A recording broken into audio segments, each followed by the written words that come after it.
கர்த்தருடைய வசனத்துக்கு நேராக நம்ம திரும்புவோம். மல்கியா தீர்க்கதரிசன புஸ்தகம் 1ஆம் அதிகாரம், the book of Malachi chapter 1, 6ஆம் வசனத்தை திருப்பிக் கொள்ளும்படி கேட்கிறேன். 6ஆம் வசனம் நான் வாசிக்கிறேன் உங்களுக்காக. குமாரன் தன் பிதாவையும் ஊழியக்காரன் தன் எஜமானனையும் கனம் பண்ணுகிறார்களே, நான் பிதாவானால் என் கனம் எங்கே? நான் எஜமானனானால் எனக்கு பயப்படும் பயம் எங்கே என்று சேனைகளின் கர்த்தர் தமது நாமத்தை அசட்டை பண்ணுகிற ஆசாரியர்களாகிய உங்களை கேட்கிறார். நான் பிதாவானால் என் கனம் எங்கே? நான் எஜமானனானால் எனக்கு பயப்படும் பயம் எங்கே? ஹல்லேலூயா. ஆண்டவருடைய நாமம் மகிமைப்படுவதாக. என்னுடைய செய்தியின் தலைப்பு இன்றைக்கு எனக்கு பயப்படும் பயம் எங்கே? Where is your fear of me என்று ஆண்டவர் இங்கே கேட்கிறத நம்ம பார்க்கிறோம். தேவ பயம் விசுவாசிகளுடைய வாழ்க்கையிலே அவசியமாக இருக்கிறது. தேவ பயம் உள்ளவர்களாக இருக்க வேண்டும். இன்றைக்கு தேவ பயமற்று போய் இன்றைக்கு சபை இருக்கிறதை பார்க்கிறோம். ஆண்டவர் நம்மிடத்திலே கர்த்தருக்கு பயப்படுகிற பயத்தை எதிர்பார்க்கிறார். நீங்கள் இன்னொரு வசனத்தை நான் வாசிக்கும்படி கேட்கிறேன். எரேமியா தீர்க்கதரிசன புஸ்தகம் 2ஆம் அதிகாரம் 19ஆம் வசனம் இப்படியாக சொல்கிறது. எரேமியா 2ஆம் அதிகாரம் 19ஆம் வசனம், ஆண்டவர் ஜனங்களை பார்த்து கேட்க சொல்கிறார், நீ உன் தேவனாய கர்த்தரை விடுகிறதும் என்னை பற்றும் பயம் உன்னிடத்தில் இல்லாமல் இருக்கிறதும் எத்தனை பொல்லாப்பும் கசப்புமான காரியம் என்று உணர்ந்து கொள். என்னை பற்றும் பயம் உன்னிடத்தில் இல்லாதிருக்கிறது என்று ஆண்டவர் அங்கே சொல்கிறாரு. You do not have the fear of God in you. ஆண்டவருக்கு பயப்படுகிற பயம் இன்றைக்கு திருச்சபையிலே பெருக வேண்டும். தேவ பயம் உள்ளவர்களாக நாம் மாற வேண்டும் என்று கர்த்தர் நம்மை அழைக்கிறார். இந்த மல்கியா தீர்க்கதரிசன புஸ்தகத்தை நீங்கள் வாசிக்கும் பொழுது அநேக முறை கர்த்தருக்கு பயப்படுகிற பயத்தை குறித்து அங்கே சொல்லப்பட்டிருக்கிறது. இந்த மல்கியா தீர்க்கதரிசன புஸ்தகம் எப்பொழுது எழுதப்பட்டது? நம்ம எல்லாருக்கும் தெரிந்தபடி பழைய ஏற்பாட்டின் கடைசி புஸ்தகம் என்னது? இந்த மல்கியாவின் புஸ்தகம். ஆண்டவராகிய இயேசு கிறிஸ்து பிறப்பதற்கு 5 நூற்றாண்டுகளுக்கு முன்பாக எழுதப்பட்டதுதான் இந்த மல்கியா தீர்க்கதரிசன புஸ்தகம். அதுக்கு பிற்பாடு இயேசு வருகிற வரைக்கும், இல்லாவிட்டால் யோவான் ஸ்நானகன் வருகிற வரைக்கும் அங்கே தீர்க்கதரிசன வார்த்தைகள் இல்லை. இதனுடைய பின்னணியம் என்ன? நீங்கள் 538 கோரேஸ் ராஜா ஒரு கட்டளை கொடுக்கிறார். என்னவென்று சொன்னால், பாபிலோன் தேசத்திலே சிறையிருப்பில் இருக்கிற ஜனங்கள் நீங்கள் மறுபடியும் எருசலேமுக்கு புறப்பட்டு போகலாம் என்று சொல்கிறார். பாபிலோன் என்று சொன்னால் இப்பொழுது இருக்கிற ஈராக் அந்த பகுதியில் இஸ்ரவேல் ஜனங்கள் 70 ஆண்டுகள் சிறையிருப்பில் இருந்தார்கள். தங்கள் செய்த குற்றத்தை நிமித்தமாக, பாவத்தை நிமித்தமாக, மீறுதல் நிமித்தமாக. ஆனால் ஆண்டவர் அவர்களை அங்கே சீர்படுத்தி சரிப்படுத்தி ஆண்டவர் மறுபடியும் அவர்களை அங்கே அனுப்புகிறார். 538 அவர்கள் புறப்பட்டு சென்றார்கள். சுமார் 50,000க்கு அதிகமான மக்கள் அங்கிருந்து புறப்பட்டு வந்தார்கள். 515 ஆலயத்தை கட்டி முடித்தார்கள். சில ஆண்டுகள் அதுக்கு எடுத்தது. அவர்கள் சோர்ந்து போய் அமர்ந்திருந்தார்கள். ஆனால் ஆகாய் தீர்க்கதரிசியும் சகரியா தீர்க்கதரிசியும் போய் உற்சாகப்படுத்தி அவர்கள் ஆலயத்தை, இடிந்து போன ஆலயத்தை மறுபடியும் கட்டி எழுப்பினார்கள். 515, 16 அந்த நாட்களிலே அவர்கள் ஆலயத்தை பிரதிஷ்டை பண்ணினார்கள். அப்புறம் பார்த்தீங்கன்னா 458 எஸ்ரா, தேவ மனிதன் எஸ்ரா, ஆசாரியனாக எஸ்ரா, அங்கே வேதபாரனாக எஸ்ரா அங்கே வந்து அவர்களை உற்சாகப்படுத்தி அவங்க ஆவிக்குரிய ஜீவியத்திலே கட்டி எழுப்புகிறார். ஒரு எழுப்புதல் அங்கே உண்டாகிறது. அதைத் தொடர்ந்து 445 நெகேமியா வருகிறார். நெகேமியா 445 கிமு 445 அலங்கம் கட்டப்படாமல் இருக்கிறது எருசலேமை சுற்றி. அந்த அலங்கத்தை கட்டுவதற்காக ஆண்டவர் நெகேமியாவை அனுப்புகிறார். அலங்கம் கட்டப்படுகிறது. சில நாட்கள் சுமார் 12 வருஷம் நெகேமியா அங்கே இஸ்ரவேல் ஜனங்களோடு எருசலேமில் இருந்து அங்கே ஒரு அதிபதியாக, கவர்னராக இருந்து செயல்பட்டு வருகிறார். ஆனால் மறுபடியும் அவர் அங்கே சூசான் நகரத்துக்கு போய்விட்டார். 12 வருஷம் கழிச்சு அங்கே போய்விட்டார். ஆனால் அதற்கு பிற்பாடு நீங்க பார்த்தீங்கன்னா தேவ ஜனங்களுடைய நிலைமை மோசமாகிவிட்டது. கர்த்தருக்கு பயப்படுகிற பயம் இல்லாமல் போய்விட்டது. தேவ ஜனங்கள் ஆண்டவரை தேட வேண்டிய விதத்திலே அவர்கள் தேடவில்லை. ஆகவே மல்கியா தீர்க்கதரிசி தேவ ஜனங்களுக்கு இருக்கிற குறைகளை சுட்டிக்காட்டி இங்கே எழுதுகிறத நாம பார்க்கிறோம். பாருங்க, they have lost the fear of the Lord. கர்த்தருக்கு பயப்படுகிற பயத்தை அவர்கள் இழந்து போனார்கள். ஆண்டவர் அதை மறுபடியும் வேணும்னு சொல்லி விரும்புகிறார். ஹல்லேலூயா. restoring the fear of God. ஆண்டவருக்கு பயப்படுகிற பயம் மறுபடியும் தேவ ஜனங்கள் மத்தியிலே வர வேண்டும். பாருங்க, இது இன்னொரு இடத்துல சொல்லப்போனா பரிசுத்தவான்களுடைய பாவத்தை அங்கே சுட்டி காட்டுகிறார். sin of the saints. பரிசுத்தவான்களுடைய பாவங்கள் என்ன? ஒரு முறை ஒரு போதகர் பரிசுத்தவானுடைய பாவங்கள் இதெல்லாம் இருக்குன்னு சொல்லி சுட்டி காட்டி கொண்டே இருந்தாராம். அப்போ விசுவாசி ஒருத்தர் வந்து, நாங்க செய்யற பாவம்லாம் ரொம்ப கொஞ்சம் தான், உலகத்தால் செய்யற மாதிரி நாங்க செய்யல, நீங்க ரொம்ப பாவம் பாவம்னு சொல்லிட்டு இருக்கிறீங்க அப்படின்னு சொல்லி. அப்போ அந்த ஊழியக்காரர் சொன்னாராம், இயேசுவை அறியாதவர்கள் செய்கிற பாவங்கள் it breaks the law of God. தேவனுடைய கற்பனையை அவங்க மீறுறாங்க, உடைக்கிறாங்க. ஆனா நீங்க பாவம் செஞ்சீங்கன்னா you are breaking the heart of God அப்படின்னு சொன்னாராம். நீங்கள் கற்பனையை மாத்திரம் உடைக்கல, நீங்க தேவனுடைய இருதயத்தையே உடைக்கிறீங்க. தேவ பிள்ளைகள் ரட்சிக்கப்பட்டவர்கள் when we commit sin we are breaking the heart of God. ஆண்டவருடைய இதயத்தை நம்ம உடைக்கிறோம். ஆண்டவர், நான் ரட்சித்த ஜனமாயிட்டே, பரிசுத்த ஜாதி ஆயிட்டே, வேறு பிரிக்கப்பட்ட ஜனமாயிட்டே, இவர்கள் இப்படி இருக்கிறார்களே என்று சொல்லி ஆண்டவர் வேதனைப்படுகிறார். பயப்படுகிற பயம் எங்கே? ஆண்டவர் கேட்கிறார் இன்றைக்கு சபையை பார்த்து, நான் எஜமானனானால் எனக்கு பயப்படுகிற பயம் எங்கே? கர்த்தாவே என்று சொல்லி துதிக்கிறாய், எஜமானனே என் ராஜனே என்றெல்லாம் பாடுற, ஆனா எனக்கு பயப்படுகிற பயம் எங்கே? அநேக சொல்றாங்க கர்த்தருக்கு பயப்படுகிற பயம்லாம் அது பழைய ஏற்பாட்டு காலத்தில் உள்ளதுங்க. புதிய ஏற்பாட்டில் எங்க சொல்லி இருக்குது? நிறைய வசனங்கள் நீங்க சொல்ல முடியும். வேகமாக சில வசனங்களை உங்களுக்கு சொல்கிறேன். மத்தேயு 10:28 மத்தேயு 10:28 ஆண்டவர் சொல்றாரு, நீங்கள் ஆத்மாவை கொல்ல வல்லவர்களாயிராமல் சரீரத்தை மாத்திரம் அழிக்க வல்லவர்களுக்கு பயப்பட வேண்டாம், ஆத்மாவையும் சரீரத்தையும் நரகத்திலே அழிக்க வல்லவருக்கு பயப்படுங்கள் என்று சொல்லப்பட்டிருக்கிறது. 1 பேதுரு 2:17 தேவனுக்கு பயந்திருங்கள் என்று சொல்கிறார். 1 பேதுரு 1:17 சொல்லப்பட்டிருக்கிறது, பட்சமில்லாதபடி அவனவனுடைய கிரியையின்படி நியாயத்தீர்க்கிறவரை நீங்கள் பிதாவாக கொண்டிருக்கிறபடியால் இங்கே பரதேசிகளா இந்த உலகத்திலே சஞ்சரிக்கும் அளவும் பயத்துடனே நடந்து கொள்ளுங்கள் என்று சொல்லப்பட்டிருக்கிறது. எபிரேயர் 12:28-29 சொல்லப்பட்டிருக்கிறது, அசைவில்லாத ராஜ்யத்தை பெறுகிறவர்களாகிய நாம் பயத்தோடும் பக்தியோடும் தேவனுக்கு பிரியமாக ஆராய்ச்சி செய்து ஆண்டவரை கிருபையை பற்றிக் கொள்ள வேண்டும். நம்முடைய தேவன் பட்சிக்கிற அக்கினியா இருக்கிறாரே. ஆதி திருச்சபை குறித்து வேதம் சொல்கிறது.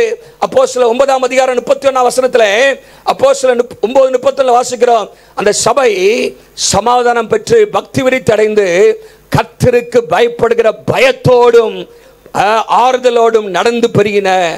ஆதி திருச்சபையிலே கர்த்தருக்கு பயப்படுகிற பயம் இருந்தது. பவுல் பிலிப்பியருக்கு எழுதும்போது எழுதுகிறார், பிலிப்பியர் 2:12 பயத்தோடும் நடுக்கத்தோடும் உங்களுடைய ரட்சிப்பு நிறைவேற பிரயாசப்படுங்கள். ஆகவே இப்படிப்பட்ட காரியங்கள் புதிய ஏற்பாட்டில் ஆண்டவர் சொல்லியிருக்கிறார். தேவனுக்கு பயப்படுங்க, ஆண்டவருக்கு பயந்து ஜீவிகள் என்று சொல்லி அங்கே சொல்லி நம்ம பார்க்கிறோம். இந்த மல்கியா தீர்க்கதரிசன புத்தகத்தில் ஒவ்வொரு அதிகாரத்திலுமே கர்த்தருக்கு பயப்படுகிற பயத்தை குறித்து சொல்லப்பட்டிருக்கிறது. ஒவ்வொரு அதிகாரத்திலுமே முதல் அதிகாரத்தில் நீங்க பாத்தீங்கல்ல, அங்க ஆண்டவர் கேட்கிறாரு, நான் எஜமானனால் எனக்கு பயப்படுகிற பயம் எங்கே என்று கேட்கிறார். 2ஆம் அதிகாரத்துக்கு நீங்க வரும்பொழுது 5ஆம் வசனத்துல, 2ஆம் அதிகாரம் 5ஆம் வசனத்துல, அவன் எனக்கு பயப்படும் பயத்தோடு இருக்க வேண்டும் என்று இவைகளை கட்டளையிட்டேன். அவன் எனக்கு பயப்படும் பயத்தோடு இருக்க வேண்டும் என்று இவைகளை கட்டளையிட்டேன் என்று சொல்கிறார். அவன் என் நாமத்திற்கு பயந்தும் இருந்தான் என்று கடந்த காலத்திலே வாழ்ந்த ஆசாரியர்களை பற்றி சொல்றாரு. 3ஆம் அதிகாரத்துக்கு நீங்க வருவீங்கன்னு சொன்னா 3ஆம் அதிகாரத்தில் 5ஆம் வசனத்துல அங்கே நடுப்பகுதியில் போட்டிருக்குது, எனக்கு பயப்படாமல் அநேக காரியங்களை அவர்கள் செய்கிறார்கள் என்று ஆண்டவர் இங்கே சொல்றாரு. அப்புறம் 3 அதிகாரத்தில் நீங்க கீழே வாசிக்கும் பொழுது 16ஆம் வசனத்திலிருந்து ஒரு சின்ன கூட்டம் இருக்குது, ரெம்னன்ட் அப்படின்னு சொல்லுவாங்க. அந்த கூட்டம் கர்த்தருக்கு பயந்து வாழ்ந்துச்சு. அல்லேலூயா. கர்த்தருக்கு பயப்படுகிறவர்கள் ஒருவரோடு பேசிக் கொள்வார்கள். கர்த்தருக்கு பயப்படுவதற்காகவும் அவருடைய நாமத்தை தியானிக்கிறவர்களுக்காகவும் ஞாபக புஸ்தகம் இருக்கிறது 16ஆம் வசனத்துல. அப்படிப்பட்டவர்களுக்காக 4:2 ஒரு வாக்கு தத்தத்தை ஆண்டவர் சொல்றாரு, என் நாமத்திற்கு பயந்திருக்கிற உங்கள் மேல் நீதியின் சூரியன் உதிக்கும் என்று சொல்லி முடிக்கிறார். ஆகவே ஒரு கூட்டம், ஒரு பெருங்கூட்டம் கர்த்தருக்கு பயப்படல, ஆனா ஒரு சிறு கூட்டம் மாத்திரம் கர்த்தருக்கு பயந்திருந்தாங்க. அவங்கள பார்த்து ஆண்டவர் சொல்றாரு, உங்கள் மேலே நீதியின் சூரியன் உதிக்கும். அல்லேலூயா. அதன் சட்டையின் கீழ் ஆரோக்கியம் இருக்கும், நீங்கள் கன்றுகளைப் போல வளருவீர்கள், கொழுத்த கன்றுகளைப் போல என்று ஆண்டவர் சொல்றாரு. பாருங்க, ஒவ்வொரு அதிகாரத்திலும் every chapter in the book of Malachi has a mention about the fear of God. கர்த்தருக்கு பயப்படுகிற பயத்தை குறித்து அங்கே சொல்லப்பட்டிருக்கிறதை நாம் அங்கே பார்க்கிறோம். இன்னைக்கு இந்த புத்தகத்திலிருந்து நம்முடைய வாழ்க்கையிலே கர்த்தருக்கு பயப்படுகிற பயம் இல்லை என்பதை எப்படி நம்ம அடையாளம் காணலாம்? There are three signs. மூன்று காரியத்தை நான் சொல்ல விரும்புகிறேன். Three signs that fear of God is missing in our lives. நம்முடைய வாழ்க்கையிலே கர்த்தருக்கு பயப்படுகிற பயம் இல்லை என்பதை காட்டுகிற சில மூன்று அறிகுறிகள். இந்த புத்தகத்தை நீங்க வீட்டில் போய் வாசித்து பாருங்க. ஒரு 15 நிமிஷத்துல நீங்க முழுசா வாசிக்கலாம் 4 அதிகாரத்திலையும். ஆகவே நீங்க வீட்டில் போய் இன்னைக்கு சாயங்காலத்துக்குள்ள தூங்குறதுக்குள்ள இந்த மல்கியா புஸ்தகத்தை வாசிங்க. வாசி முடிச்ச உடனே பழைய ஏற்பாட்டே வாசித்து நிறுத்திடாதீங்க. எனது மல்கியா புஸ்தகத்தை 4 அதிகாரத்தை வாசித்து பாருங்க. ஆண்டவர் உங்களோடு பேசுவார். அல்லேலூயா. சுமார் 2400 வருஷத்துக்கு முன்பாக ஜனங்களுக்கு சொன்ன வார்த்தை இன்றைக்கும் நமக்கு ஆண்டவர் பேசுகிறார். அல்லேலூயா. இன்றைக்கு தற்கால சபையும் இன்னைக்கு கர்த்தருக்கு பயப்படுகிற பயத்தை இழந்து நிற்கிறதை நம்ம பார்க்கிறோம். ஆகவே நம்மோடு ஆண்டவர் பேசுவாராக. நம்பர் 1, முதலாவதாக அங்கே ஆண்டவர் என்ன சொல்றார் அப்படின்னு சொன்னா, அங்கே 7ஆம் வசனத்துல இல்லாவிட்டால் 6ஆம் வசனத்துல தமது நாமத்தை அசட்டை பண்ணுகிற ஆசாரியர்களாகிய உங்களை கேட்கிறார். என் நாமத்தை எதனால அசட்டை பண்ணுகிறோன்னு கேட்கிறாங்க அவங்க. ஆண்டவர் ஒவ்வொரு காரியத்தை சொல்லும் போது அவங்க பேசுற மாதிரி சொல்லப்பட்டுகிறது. நான் உங்களை சிநேகித்தேன்னு சொல்றார் ஆண்டவர். நீ எப்படி ஆண்டவர் எங்களை சிநேகித்துன்னு கேட்கிறாங்க. அசட்டை பண்ணுறீங்க அப்படின்னு ஆண்டவர் சொல்றாரு. நாங்க எப்படி அசட்டை பண்ணணும் அப்படின்னு கேட்கிறாங்க. வஞ்சித்தீங்கன்னு சொல்றாரு. நாங்கள் எப்படி உண்மை வஞ்சித்தோம்னு கேட்கிறாங்க. அப்போ அதுக்கு கேள்வி கேட்டு பதில் சொல்ற மாதிரி இந்த தீர்க்கதரிசன புஸ்தகம் இருக்கிறது. நீங்க இங்க பாத்தீங்கன்னா ஆண்டவர் சொல்றாரு, என் நாமத்தை அசட்டை பண்ணினீர்கள், அவமதித்தீர்கள் என்று ஆண்டவர் அங்கே சொல்றாரு. எப்படின்னா 8ஆம் வசனத்துல நீங்கள் கண் ஊனமானதை பலியிட கொண்டு வந்தாலும் பொல்லாப்பல் என்று சொல்றீங்க. நீங்கள் கால் ஊனமானதையும் நசல் பிடித்ததையும் கொண்டு வந்தாலும் அது பொல்லாப்பால் என்கிறீர்கள். நீ உன் அதிபதிக்கு இதை செலுத்தி பாரு, அவன் பிரியமாயிருப்பானா, உன் முகத்தை பார்ப்பானோ என்று சேனையில் கர்த்தர் சொல்றாரு. 13ஆம் வசனத்துல நீங்கள் பீர் உண்டதையும் கால் ஊனமானதையும் நசல் கொண்டதையும் கொண்டு வந்து காணிக்கையாக செலுத்துகிறீர்கள். 14ஆம் வசனத்துல கெட்டு போனதை ஆண்டவருக்கு நேர்ந்து கொண்டு பலியிடுகிறீர்கள். பாருங்க, பீர் உண்டது, ஊனமானது, நசல் கொண்டது, கெட்டு போனது, இன்ஜூர்ட், லேம், மெய்ம்டு, டிசீஸ்டு, பிளமிஷ்டு, இதை கொண்டு வந்து செலுத்துறீங்களேப்பா, என் நாமத்துக்கு உங்களுக்கு மரியாதை செலுத்த தெரியலையே அப்படிங்கிறார். முதல் குறிப்பு என்னன்னு சொன்னா, dishonoring God is a sign that we lack fear of God. தேவனை அசட்டைப்படுத்த, தேவனை அவமதித்தல், கர்த்தருக்கு கொடுக்க வேண்டிய கனத்தையும் மரியாதையும் நாம் செலுத்தாமல் இருப்போம் என்று சொன்னால் கர்த்தருக்கு பயப்படுகிற பயம் நம்மிடத்தில் இல்லை. ஆண்டவர் சொல்றாரு, என் பயம் எங்கேன்னு கேட்டு சொல்றாரு, என் நாமத்தை இப்படி அசட்டை பண்ணுறீங்களே, அவமதிக்கிறீங்களே, நான் யார் என்று தெரியாதபடிக்கு நீங்கள் இவ்வளவு கேவலமாக என்னை நடத்துகிறீர்களே, இப்படிப்பட்ட காணிக்கைகளை கொண்டு வருகிறீர்களே என்று சொல்லி ஆண்டவர் சொல்றாரு. அங்கே 10ஆம் வசனத்துல இதெல்லாம் எனக்கு உகந்ததல்ல என்று இந்த வசனம் முடியுது. உகந்ததல்ல, இந்த காணிக்கைகள் எனக்கு உகந்ததல்ல. அவன் பாருங்க, ஆண்டவரை மதிக்க வேண்டிய நிலைமையில மதிக்க தெரியல அந்த ஜனங்களுக்கு. ஆண்டவர் யார் என்பதை அவர்கள் சரியாக புரிந்து கொள்ளாமல் they disrespected God, dishonored God. ஆண்டவரை அவர்கள் சரியாக கனம் பண்ணவில்லை என்று நாம் அங்கே பார்க்கிறோம். பாருங்க, அந்த ஆண்டவர் சொல்றாரு 3 காரியம். குமாரன் கூட பிதாவை அப்பாவை சரியா மதிக்கிறான்ப்பா. ஊழியக்காரன், அதாவது வேலைக்காரன் எஜமானை கனம் பண்றான். 6ஆம் வசனத்தை சொல்றாரு. அப்புறம் 9ஆம் வசனத்துல ஒரு அதிபதி, அதாவது பிரஜை கூட, சாதாரண பிரஜை கூட ஒரு அதிபதியை சரியா கனம் பண்றான். ஒரு child honors the father, servant honors the master, ஒரு citizen he pays right respect to the king. ஆனா நீங்க எனக்கு செய்யல, நீங்க செய்யற காரியத்தெல்லாம் உலகத்தில் உள்ள ஒரு அதிபதிக்கு போய் செய்வீங்களா, எனக்கு இப்படி செய்கிறீர்களே என்று ஆண்டவர் எங்கே சொல்றார். இது என்ன சொல்றார் அப்படின்னா, எனக்கு நீங்கள் சிறந்ததை கொடுக்கல, முதன்மையானதை செய்யவில்லை, நீங்க எனக்கு கொடுக்கிறது பீருண்டதும் கலிசடையும் கடைசியானதுமாக கொடுக்கிறீர்கள், இதுல எனக்கு பிரியமில்ல, நீங்க என்னை அவமதிக்கிறீர்கள், கர்த்தருக்கு பயப்படுகிற பயம் உங்கள்கிட்ட இல்லை என்று ஆண்டவர் அங்கே சொல்கிறதை நாம் அங்கே பார்க்கிறோம். பாருங்க, நம்முடைய வாழ்க்கையிலே கர்த்தருக்கு கொடுக்க வேண்டிய கனத்தை நாம் சரியாம கொடுக்கலாட்டா நம்முடைய வாழ்க்கையிலே கர்த்தருக்கு பயப்படுகிற பயம் நம்முடைய வாழ்க்கையில இல்லை. கர்த்தர் அவர் சிறந்ததை எதிர்பார்க்கிறார். ஏன்னா அவர் நமக்காக சிறந்ததை கொடுத்தார். அல்லேலூயா. நீங்க புதிய ஏற்பாட்டில் சிலுவைக்கு பிற்பாடு இருக்கிற நாம் எவ்வளவு அதிகமாக கர்த்தரை கனம் பண்ண வேண்டும். ஆண்டவர் தம்முடைய ஒரே பேரான குமாரனை நமக்காக அனுப்பி வைத்தாரே. ரோமர் 8:32 சொல்கிறது, தம்முடைய சொந்த குமாரன் என்று பாராமல் நமக்காக அவரே ஒப்பு கொடுத்தார் என்று சொல்லப்பட்டிருக்கிறது. சிறந்ததை நமக்காக கொடுத்தார், தம்முடைய ஜீவனை நமக்காக கொடுத்தார், தம்முடைய இரத்தத்தை நமக்காக சிந்தினார். இப்படிப்பட்ட தேவனுக்கு நீங்க செலுத்த வேண்டியது எப்படி இருக்கிறது? கவனிங்க, நம்முடைய வாழ்க்கையிலே கர்த்தருக்கு முதலிடம் இருக்கிறதா? கர்த்தருக்கு சிறந்தவைகளை நாம் செய்கிறோமா? ஆவிக்குரிய வாழ்க்கையிலே நீங்கள் செய்வதெல்லாம் ஏனோ தானோ என்று சொல்லி இருந்தால் நீங்கள் கர்த்தருக்கு கனம் பண்ணவில்லை, கர்த்தருக்கு பயப்படுகிற பயம் இல்லை. ஏதோ போவோம், ஏதோ ஜெபம் பண்ணுவோம், ஏதோ பைபிள் வாசிப்போம் என்றல்ல, ஆண்டவருக்கு சிறந்த நேரங்களை கொடுக்கணும். ஹல்லேலூயா. தூக்க வர நேரத்தில் பைபிள் வாசிக்கிற கிடையாது.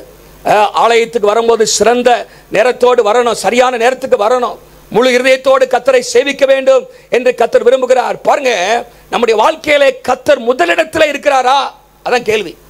If God is not in the first place in your life, in the rightful place in your life, சரியான இடத்திலே கர்த்தர் நம்முடைய வாழ்க்கையில இல்லாவிட்டால் நம்மகிட்ட கர்த்தருக்கு பயப்படுகிற பயம் இல்லை. ஆண்டவரை வைக்க வேண்டிய இடத்துல நாம் வச்சிருக்கிறோமா? He always deserves the first and the best. ஆண்டவர் சிறந்ததையும் சிறப்பானதையும் முதன்மையானது தான் எதிர்பார்க்கிறாரே தவிர நசல் கொண்டதையும் களிசடைகளையும் கர்த்தர் எதிர்பார்ப்பதில்லை. ஹல்லேலூயா. நம்முடைய வாழ்க்கையை சற்று நீங்கள் ஆராய்ந்து பார்க்க வேண்டும். உங்க வாழ்க்கையில கர்த்தர் முதலிடத்தில் இருக்காரா என்பதை கண்டுபிடிப்பதற்கு உங்க கேலண்டரையும் உங்க பட்ஜெட்டையும் பார்க்கணும். உங்க பட்ஜெட்ல your budget and your calendar should show how much you honor God. உங்க கேலண்டர்ல ஆண்டவருக்கு கேலண்டர் சொன்னா நீங்க கேலண்டர் குறிச்சு வைக்கிறது இல்லை. உங்க கேலண்டர்லாம் பார்த்தா பால் கணக்கும் அந்த கணக்கும் வட்டி கணக்கும் தான் எழுதி வச்சிருப்பீங்க. அதெல்லாம் சொல்லல. ஒவ்வொரு நாளும் கட்சி நீங்க எழுதி பார்த்தீங்கன்னா ஒவ்வொரு நாளும் நீங்க பார்க்கும்போது அந்த மணி நேரங்களில் கர்த்தருக்கு நீங்க எவ்வளவு கொடுக்குறீங்க? வேதத்தை வாசிப்பதற்கு, ஜெபிப்பதற்கு, ஊழியம் செய்வதற்கு, கர்த்தருடைய முகத்தை தேடுவதற்கு உங்களுடைய ஒவ்வொரு நாள் அந்த ஷெட்யூல்ல எவ்வளவு நேரம் இருக்கிறது? பல காரியங்களுக்கு நேரம் இருக்கிறது. ஆனால் கர்த்தரோ எங்கேயோ ஓரமா கிடக்கிறாரு அப்படின்னு சொன்னா கர்த்தருக்கு பயப்படுகிற பயம் இல்லை என்று அர்த்தம். உங்களுடைய பட்ஜெட்ல கர்த்தருக்கான காரியங்கள், தசமபாகங்கள், என்னமாக ஊழியத்திற்கு அடுத்த காரியத்தில் அதுல முக்கிய பங்கு இல்லை. எல்லாத்துக்கும் போடுறீங்க, மீதி இருந்தா கர்த்தருக்கு கொடுப்போங்க அப்படின்னா கர்த்தருக்கு பயப்படுகிற பயம் உங்கள்கிட்ட இல்லை. You lack the fear of God. கர்த்தருக்கு பயப்படுகிற பயம் இல்லை. 2000 வருஷத்துக்கு முன்பாக கேட்ட அதே ஆண்டவர் இன்றைக்கும் ஆண்டவர் கேட்கிறார், நான் எஜமானனானால் எனக்கு பயப்படுகிற பயம் எங்கே? Where is the fear of me? ஆண்டவர் கேட்கிறார் இன்றைக்கு. ஏனோ தானோ காயினும் காணிக்கை கொண்டு வந்தான், ஆபேலும் காணிக்கை கொண்டு வந்தான். ஆனால் காயின் ஏனோ தானோ என்று சொல்லி படைத்தான். ஏதோ காணிக்கை கொடுக்கணும்பா, ஏதோ சர்ச்சுக்கு போகணும்பா, ஏதோ கிறிஸ்தவனா காட்டிக்கணும்பா அப்படின்னு அல்ல. ஆனால் ஆபேல் கொழுமையானவைகளை கொண்டு வந்தான், சிறப்பானவைகளை கொண்டு வந்தான். இருதயத்தில் தான் இருக்குது. எப்படி ஆண்டவரை சேவிக்கிறீங்க? நம்முடைய வாழ்க்கையை சற்று ஆராய்ந்து பார்க்கும்படி கர்த்தர் அழைக்கிறார். அல்லேலூயா. உங்களுடைய பட்ஜெட்லயும், உங்களுடைய ஷெட்யூல்லையும், உங்களுடைய கேலண்டர்லயும் கர்த்தருக்கு முக்கியம் இருக்கிறதா? சற்று யோசித்து பாருங்கள். பிராக்டிகலா சொல்ல போனா ஆலயத்துக்கு வருகிறோம், ஞாயிற்றுக்கிழமை ஒரு நாள் ஆலயத்துக்கு வருகிறோம், நேரத்துக்கு வருகிறோமா இல்ல ஏனோ போய் சேர்ந்துக்கலாம் அப்படின்ட்டு வரோமா? ஆண்டவரை கனம் பண்ண முதலாவது நேரத்துக்கு முன்பாகவே வந்து கர்த்தருடைய சமூகத்தில் காத்திருந்து ஜெபிக்கிற அனுபவம் சரியான நேரத்துக்கு வருகிறது. அது மாத்திரமல்ல, ஆட்களை கூட்டிட்டு உற்சாகமாக கூட்டிட்டு வர வேண்டும். முழு மனதோடு கர்த்தரை ஆராதிக்க வேண்டும். அல்லேலூயா. இங்க வந்தா கர்த்தரை முழு மனதோடு ஆராதிக்கணும், முழு இருதயத்தோடு ஆராதிக்கணும். ஏனோ தானே என்று சொல்லியிருக்கூடாது. நல்லா கை தட்டணும். அல்லேலூயா. நல்லா பாடணும், சத்தத்தை உயர்த்தி பாடணும். ஆண்டவரை முழுசா செய்யணும் விரும்புகிறார் ஆண்டவர். முழு இருதயத்தோடு செய்ய வேண்டும். நல்ல பிரசங்கத்தை கேட்கணும், குறிப்பு எடுக்கணும். அது என்ன பண்ண? கீழ்ப்படிய ஒப்பு கொடுக்கணும். அதான் ஆண்டவருக்கு முதலிடம் கொடுக்கிறோன்னு அர்த்தம். அல்லேலூயா. ஏதோ பேசுறாரு, ஏதோ நடக்குது அப்படின்னு இல்லை. அப்படின்னு சொன்னா நம்ம ஆண்டவருக்கு ஸ்கூலுக்கு போகும்போதெல்லாம் நோட்டு புக்கு கொண்டு போறாங்களா பிள்ளைகளை? இல்லப்பா அம்மா போயிட்டு வார், பைய தூக்கிட்டு போ, டிஃபன் பாக்ஸ் தூக்கிட்டு போ அப்படின்னு சொல்றீங்களா? புத்தகத்தை தூக்கிட்டு போன்னு சொல்றீங்க. ஆனா சர்ச்சைக்கு வரும்போது நீங்களே ஒரு புத்தகம் கொண்டு வரதில்லை, பைபிளே கொண்டு வரது இல்லைன்னா அப்போ நம்ம அங்க டீச்சருக்கு கொடுக்க வேண்டிய கணத்தை கர்த்தருக்கு என்ன பண்ணல? கொடுக்கல. எங்கே ஆபீஸுக்கு லேட்டா போவீங்களா? ஐயோ சீக்கிரம் போகணும், சீக்கிரம் பதட்டில போறீங்க. ஆனா சபைக்கு போகும்போது பாட்டு 2வது பாட்டு நடந்துட்டு இருக்கும். போவ என்ன பாஸ்டருக்கு தான் தெரியுமே, மழை வருதுன்னு தெரியுமே அவருக்கு அப்படின்னு பாருங்க. நீ அதிபதிக்கு அதை செலுத்துவாயா அப்படி கேட்கிற ஆண்டவர். உன் கவர்னர் உனக்கு மேல இருக்க அதிகாரிக்கு இப்படிலாம் செய்வியா? அவன் ஏத்துக்குவானா? அதை உனக்கு டிஸ்மிஸ் பண்ணிட மாட்டான் அவன். ஆண்டவர் உங்க எல்லாம் டிஸ்மிஸ் பண்ணாம அங்க வச்சிருக்கிறாரு. அல்லேலூயா. இந்த உலகத்தை விட்டு டிஸ்மிஸ் பண்ணியிருக்கணும், ஆனா உங்களை பண்ணாம வச்சிருக்கிறாரு. ஏன்னா எப்போது மனம் திரும்புவீங்கன்னு நினைச்சுதான். அல்லேலூயா, அல்லேலூயா. பரிசுத்தவான்களுடைய பாவங்கள் நம்முடைய வாழ்க்கையிலே கர்த்தர் நம்மிடத்தில் சிறந்ததை எதிர்பார்க்கிறார். புதிய ஏற்பாட்டிலே பெத்தானி ஊரான மரியாதை பார்க்கிறோம் பாருங்க. அந்த அந்த அந்த நலதம் என்னும் தைலம் 300 நாள் சம்பளங்க. அது 300 பணங்கிறது 300 நாள் சம்பளம், கிட்டத்தட்ட 1 வருஷ சம்பளத்தை ஆண்டவருடைய பாதத்தில் ஊற்றி ஆண்டவருடைய பாதத்தை கழுவினாலாம். அல்லேலூயா. அது பெருசாவே தெரியல. என் ஆண்டவர் தான் பெருசு. அல்லேலூயா. என் ஆண்டவர் தான் பெருசு என்பதை அவர் அறிந்திருந்தால், தேவனுடைய அந்த வேல்யூவை அவர் அறிந்திருந்தால், she knew the value of God, the greatness of God. ஆண்டவருடைய சமூகத்தில் இன்னைக்கு வரைக்கும் 2000 வருஷம் பேசுறோம்னா கர்த்தருக்கு அவர் சிறந்ததை கொடுத்தார். ஆண்டவர் பாராட்டுறது பார்க்கிறோம் பாருங்க. நம்முடைய வாழ்க்கையிலே அறிந்திருக்க வேண்டும். 2 சாமுவேல் 24:24 தாவீது ஒன்று சொல்றாரு. ஒரு நிலத்தை வாங்க முடியாத அங்கே தீர்க்கதரிசி வந்து சொல்றாரு, அந்த நிலத்தை வாங்கும் பொழுது அந்த நிலத்தை கொடுக்கிறவர் இலவசமா கொடுக்கிறேன்னு சொல்றாரு. ஆனா தாவீது சொல்றாரு, இந்த நிலத்திலே நான் பலிபீடத்தை கட்ட போகிறேன், இந்த நிலத்தில தான் பிற்காலத்திலே தேவனுடைய ஆலயமே எழும்ப போகிறது. ஆகவே இதை நான் சும்மா வாங்க மாட்டேன், கிரயம் கொடுத்து வாங்குவேன்னு சொல்றார். கிரயம் என்ன சொல்றாருன்னா, இங்கிலீஷ்ல போட்டிருக்கு, I will not do anything for the Lord which costs me nothing. எனக்கு கிரயம் இல்லாம நான் எதையுமே கர்த்தருக்கு செலுத்த மாட்டேன். என்ன ஆண்டவருக்கு செலுத்துற காரியத்தில் ஏதாவது ஒரு பாதிப்பு எனக்கு இருக்கணும். ஹல்லேலூயா என்று சொல்லி தாவீது அங்கே சொல்லி நம்ம பார்க்கிறோம். நம்முடைய வாழ்க்கையிலே கர்த்தருக்கு சிறந்ததை கொடுக்கிறோமா? நம்முடைய ஜெப நேரங்கள் நல்ல நல்ல விழிப்பான நேரங்களா இருக்கிறதா? வேதத்தை வாசிக்கிற நேரங்கள் ஃப்ரெஷ்ஷான நேரங்களா இருக்கிறதா? ஒரு நாள் முதன்மையான நேரங்களை கர்த்தருக்கு கொடுக்கிறோமா? வாரத்தின் முதலாவது நாளை கர்த்தருக்கு என்று நாம் கொடுக்கிறோமா? ஹல்லேலூயா. நம்முடைய வருமானத்திலே முதல் பகுதியை கர்த்தருக்கு என்று கொடுக்கிறோமா? 3ஆம் அதிகாரம் 10ஆம் வசனத்திலே அங்கே ஆண்டவர் சொல்றாரு, வஞ்சிக்கிறீங்க, ஆலயத்துக்கு கொடுக்க வேண்டிய காரியத்தை கொடுக்காம இருக்கீங்க அப்படின்னு ஆண்டவர் அங்கே சொல்றாரு. பாருங்க, முதன்மையானவைகள் ஆண்டவரிடத்தில் முதல் ஆலோசனை கேட்கிறோமா? நம்ம எல்லாத்தையும் கேட்டு கடைசியில் கர்த்தரிடத்தில் வரோமா? நம்முடைய வாழ்க்கையின் ஒவ்வொரு பகுதியும் கர்த்தர் முதலிடத்தில் இருக்கிறார் என்பதை நம்முடைய வாழ்க்கை காட்டணும். ஹல்லேலூயா, ஹல்லேலூயா. உங்களுடைய தீர்மானங்கள் கர்த்தருக்கு கேட்டு நீங்க செய்றீங்களா என்பதை நீங்கள் அறிந்து பாருங்கள். இதுக்கு காரணம் என்னன்னு சொன்னா, நம்ம கர்த்தர் எவ்வளவு பெரியவர் என்பதை, ஆண்டவர் எவ்வளவு மகத்துவம் உள்ளவர் என்பதை அறியாம இருக்கும். ஆண்டவர் அங்கே சொல்றாரு பாருங்க, மல்கியாவில் 11ஆம் வசனத்தில் சொல்றாரு, என் நாமம் ஜாதிகளுக்குள்ளாக மகத்துவமாயிருக்கும், மகத்துவமாயிருக்கும். My name shall be great among the Gentiles. அதே வசனத்தில் பின்னாடியும் என் நாமம் ஜாதிகளுக்குள்ளே மகத்துவமாயிருக்கும். நீங்கள நான் ஆராதிக்கிற தேவன் மகத்துவம் உள்ள கர்த்தர். அல்லேலூயா, மகத்துவம் உள்ளவர்.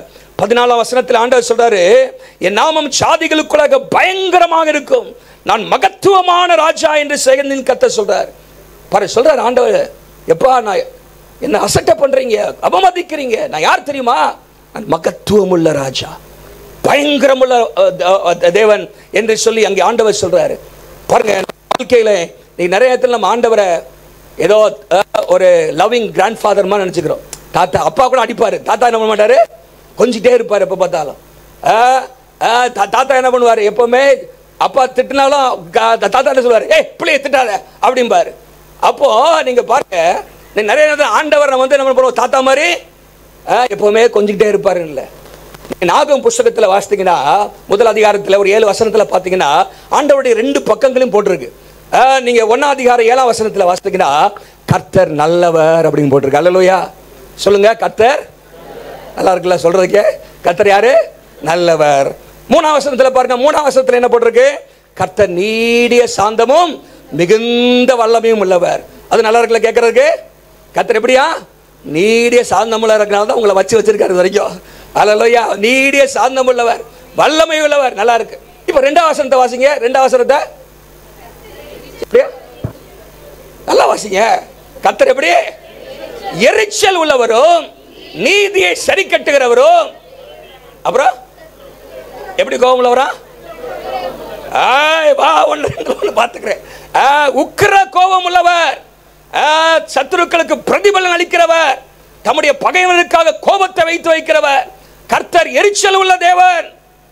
12ஆம் அதிகாரம் 29ஆம் வசனத்தில் எபிரேயர்ல போட்டிருக்குது, அவர் பட்சிக்கிற அக்கினியா இருக்கிறார்.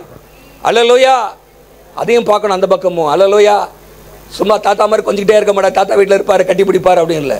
ஏய், ஏன் லேட்டா வர, ஏன் தூங்கிட்டு இருக்கிற, ஏன் சரியா ஜெபம் பண்ண மாட்டேங்கிற, உன்னை எதுக்கு ரட்சித்தேன், ஒரு ஆத்மா கூட ஆதாயம் பண்ணாம இருக்கிறியே, எனக்கு சிறந்ததை நீ கொடுக்கலையே. ஆண்டவர் கேட்கிறாரு.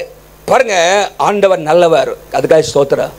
அதே சமயத்தில் அவர் எரிச்சல் உள்ள தேவன், நீதியை சரி கட்டுகிற தேவன்.